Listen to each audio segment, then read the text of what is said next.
सोचिए, अगर कोई इन्वेस्टर दुनिया के किसी भी कोने से इंडिया में हजारों करोड़ रुपए इन्वेस्ट करना चाहता हो, तो उसके दिमाग में सबसे पहले क्या सवाल आएगा? क्या इंडिया की इकोनॉमी फास्ट ग्रो कर रही है? बिल्कुल। क्या यहाँ अपॉर्चुनिटीज हैं? बिल्कुल। लेकिन एक और सवाल है जो शायद उससे भी ज्यादा इम्पोर्टेंट होता है। क्या इस देश के रूल्स स्टेबल और प्रिडिक्टेबल हैं? क्योंकि इन्वेस्टमेंट सिर्फ रिटर्न देखकर नहीं आता, इन्वेस्टमेंट कॉन्फिडेंस देखकर आता है। और इसी कॉन्फिडेंस के बारे में आज हम बात करने वाले हैं। हम सब जानते हैं कि 1991 में इंडिया ने इकोनॉमिक लिबरलाइजेशन शुरू किया था। लाइसेंस राज धीरे धीरे खत्म हुआ, इकोनॉमी ग्लोबल मार्केट के लिए ओपन हुई, फॉरेन इन्वेस्टमेंट को एनकरेज किया गया और इंडिया ने दुनिया को मैसेज दिया कि हम ग्लोबल इकोनॉमी का हिस्सा बनना चाहते हैं। आज हम विकसित भारत की बात करते हैं।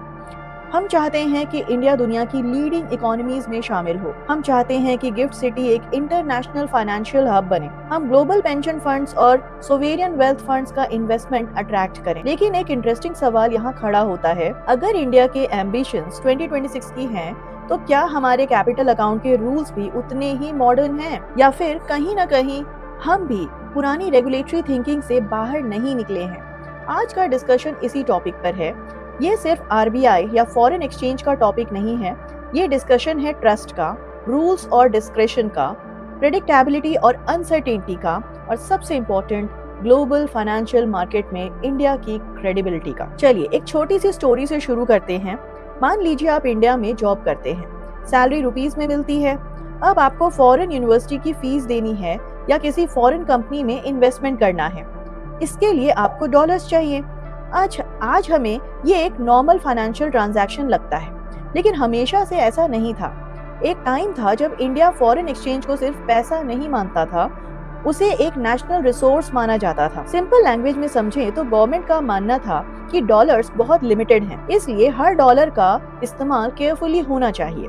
कौन डॉलर खरीद रहा है, किस पर्पस के लिए खरीद रहा है, कितना पैसा देश के बाहर जा रहा है, ये सब गवर्नमेंट क्लोजली मॉनिटर करती थी। उस टाइम की इकोनॉमिक सिचुएशन भी अलग थी। इंडिया के पास फॉरेन एक्सचेंज रिजर्व्स बहुत कम थे, इंपोर्ट्स के लिए भी स्ट्रगल होती थी, इसलिए स्ट्रिक्ट कंट्रोल उस वक्त लॉजिकल लगता था। यहीं से इंडिया का foreign exchange control framework develop हुआ। 1973 में इंडिया में एक लॉ था, फेरा, फॉरेन एक्सचेंज रेगुलेशन एक्ट। नाम ही सब कुछ बता देता है। रेगुलेशन मतलब control, restriction, permission.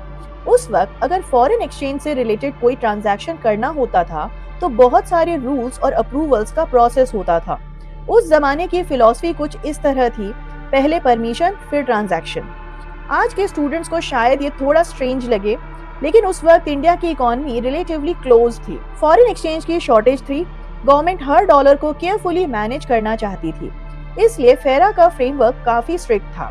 Forex violations को भी बहुत सीरियसली ट्रीट किया जाता था। लेकिन फिर आया एक साल जिसने इंडिया की इकोनॉमिक हिस्ट्री ही बदल दी, 1991। 1991 में इंडिया एक बड़े बैलेंस ऑफ पेमेंट्स क्राइसिस का सामना कर रहा था।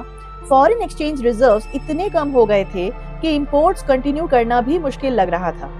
इसी क्राइसिस के बाद इंडिया ने इकोनॉमिक रिफॉर्म्स शुरू किए, लिबरलाइजेशन, प्राइवेटाइजेशन, ग्लोबलाइजेशन। ये सिर्फ टेक्स्ट बुक के वर्ड्स नहीं थे, ये इंडिया की इकोनॉमिक डायरेक्शन बदलने वाले डिसीजंस थे। लाइसेंस राज धीरे धीरे खत्म हुआ, प्राइवेट सेक्टर को ज्यादा फ्रीडम मिली, फॉरेन कंपनीज को इंडिया में आने का मौका मिला, इंडियन कंपनीज को ग्लोबल मार्केट एक्सप्लोर करने की परमिशन मिली। और कुछ सालों बाद एक और इम्पोर्टेंट चेंज हुआ, फेरा को रिप्लेस करके फेमा इंट्रोड्यूस किया गया, यानी कि foreign exchange management act 1999।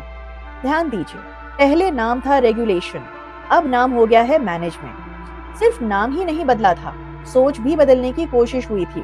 Message ये था कि फॉरेन एक्सचेंज को सिर्फ कंट्रोल नहीं करना है, उससे एफिशिएंटली मैनेज भी करना है। लेकिन यहीं एक इंटरेस्टिंग डिबेट शुरू होती है, लॉ तो बदल गया, लेकिन क्या माइंडसेट भी पूरी तरह बदला? यही सबसे इम्पोर्टेंट क्वेश्चन है। एक सिंपल एग्जाम्पल लेते हैं। सोचिए आप 1985 में एक एंटरप्रेन्योर होते, फैक्ट्री लगानी है तो परमिशन, प्रोडक्शन बढ़ाना है तो परमिशन, इंपोर्ट करना है तो परमिशन, हर जगह अप्रूवल्स, हर जगह ब्यूरोक्रेसी। 1991 के रिफॉर्म्स ने इस सिस्टम को चैलेंज किया, इकोनॉमी ग्रेजुअली ओपन होने लगी। लेकिन जब बात कैपिटल अकाउंट की आती है, कुछ एक्सपर्ट्स कहते हैं कि अनसर्टेनिटी अभी भी पूरी तरह खत्म नहीं हुई। इन्वेस्टर के लिए सिर्फ रूल्स होना इम्पोर्टेंट नहीं होता, उससे ये भी पता होना चाहिए कि रूल्स कब बदलेंगे, कैसे बदलेंगे और किस सिचुएशन में बदलेंगे। अगर ये क्लैरिटी ना हो तो अनसर्टेनिटी क्रिएट होती है और फाइनेंशियल मार्केट्स अनसर्टेनिटी को बिल्कुल पसंद नहीं करता। अब एक बेसिक कॉन्सेप्ट क्लियर करते हैं। बैलेंस ऑफ पेमेंट में जनरली दो मेजर पार्ट्स डिस्कस किए जाते हैं। पहला होता है करंट अकाउंट, दूसरा कैपिटल या फाइनेंशियल अकाउंट।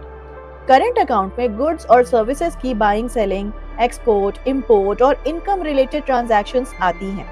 लेकिन कैपिटल अकाउंट की स्टोरी अलग है। यहाँ बात होती है इन्वेस्टमेंट की, foreign investment, portfolio investment, external borrowing. Indian companies का अब्रॉड इन्वेस्ट करना, फॉरेन कंपनीज का इंडिया में पैसा लगाना। सिंपल लैंग्वेज में, जब पैसा इन्वेस्टमेंट के पर्पस से एक कंट्री से दूसरी कंट्री मूव करता है, उस डिस्कशन को ब्रॉडली कैपिटल अकाउंट के कॉन्टेक्स्ट में समझा जाता है। और इसी वजह से कैपिटल अकाउंट के रूल्स किसी भी इकोनॉमी के लिए बहुत इंपॉर्टेंट होते हैं, क्योंकि ये डिसाइड करते हैं कि दुनिया का पैसा इंडिया में कितनी आसानी से आ सकता है और इंडिया का पैसा दुनिया में कितनी आसानी से जा सकता है।